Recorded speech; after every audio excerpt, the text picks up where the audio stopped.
இன்னைக்கு thought life is beautiful. வாழ்க்கை அழகானது. நம்ம வாழ்க்கையை அழகாக்குறதும் அழகில்லாமல் ஆக்குறதும் யாரோட கையில் இருக்குது? நம்ம கையில் தான் இருக்குது. நம்ம வாழ்க்கையை எப்படி வாழணும் தெரியுமா? மற்றவங்களுக்கு பயப்படும்படியாக வாழாமல் பயன் தரும்படியாக வாழணும்.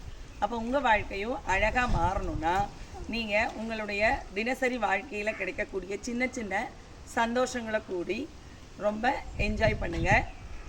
ஒவ்வொரு நாளையும் புன்னகையோடு தொடங்குங்க. நம்ம பேசக்கூடிய வார்த்தைகள் மிக அழகாக பேசுங்க. ஏன்னா நம்ம பேசக்கூடிய வார்த்தைகள் மிகவும் சக்தி வாய்ந்தவை. மற்றவங்களோட உங்களை கம்பேர் பண்ணாதீங்க. உங்களை சுற்றி இருக்கிறவங்ககிட்ட எப்பொழுதுமே அன்பாகவும் பாசமாகவும் நடந்துக்குங்க. நீங்கள் வாழ்க்கையை நேசிச்சிங்கன்னா வாழ்க்கை உங்களை தானாக நேசிக்கும். அனைவருக்கும் அழகான வாழ்க்கை அமைய என்னுடைய வாழ்த்துக்களை தெரிவித்துக் கொள்கிறேன்.